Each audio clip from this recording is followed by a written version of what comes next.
Good morning, friends. How's everyone doing today? Well, it's currently 15 million degrees outside, and I kind of feel like that angry emoji that's always on fire from inside out. But I'm not going to let this extreme heat wave steal my cut flower joy.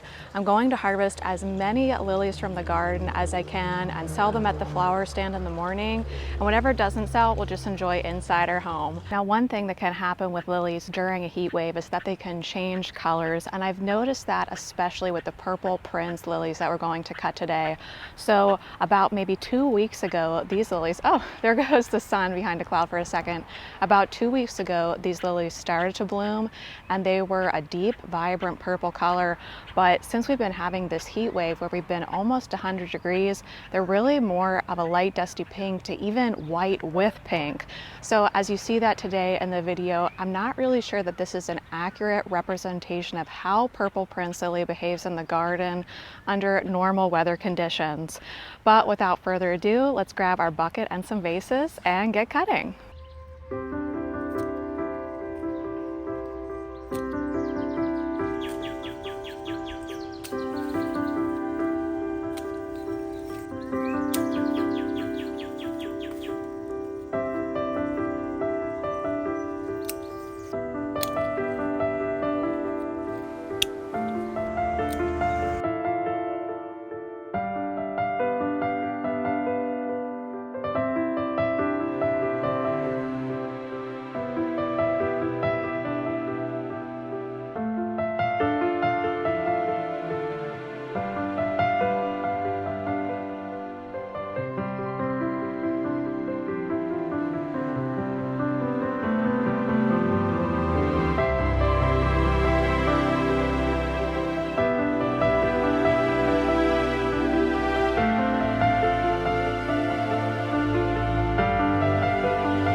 Now, in an effort to try to keep the flower stand open during this heat wave but protect the flowers from the heat, I've been doing two things.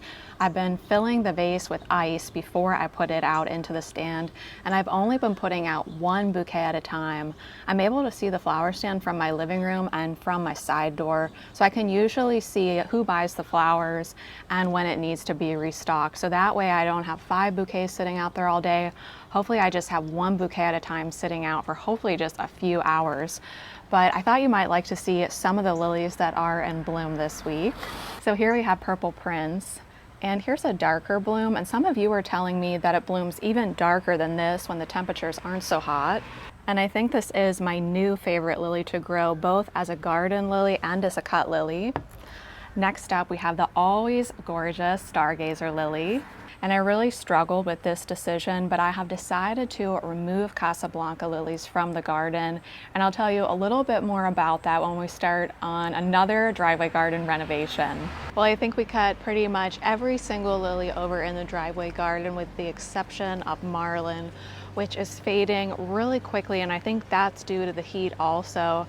The reason why I've decided to cut pretty much every single lily this year is when we're getting up to 110 degrees, the lilies are sometimes even fading before they can fully open. They're basically budding up, they're a lighter color, and then some of them are even failing to open, or the petals around the margins are turning brown. So I figure might as well cut them all, use them inside, try to sell as many as possible. Now when it comes to cutting lilies and wanting them to return next year, I want to make sure and leave at least a third of the plant behind to regenerate the bulb for next year. Another great way that you can make a lily bulb shorter in subsequent years is to go ahead and cut it. Even if you don't cut it to use the blooms inside, you can control a lily's height by cutting it after it blooms. So these Eastern Moon lilies were about 6 to maybe even 6.5 feet tall last year. I'd like them to be a little bit shorter next year. So you can see I've basically taken them down to about 4 feet tall to control their height. So the more lily foliage I leave behind, the taller that plant will be next year, the more blooms it will have next year. The more I cut into the lily bulb, the less I leave behind, the shorter the lily will be, and the less blooms it will have. Some people were asking me about what I'm planting right now for fall blooms. So I did seed a tray of floret zinnias about a week and a half ago, and I also put in another raised bed of sunflowers, Pro Cup Plum sunflowers.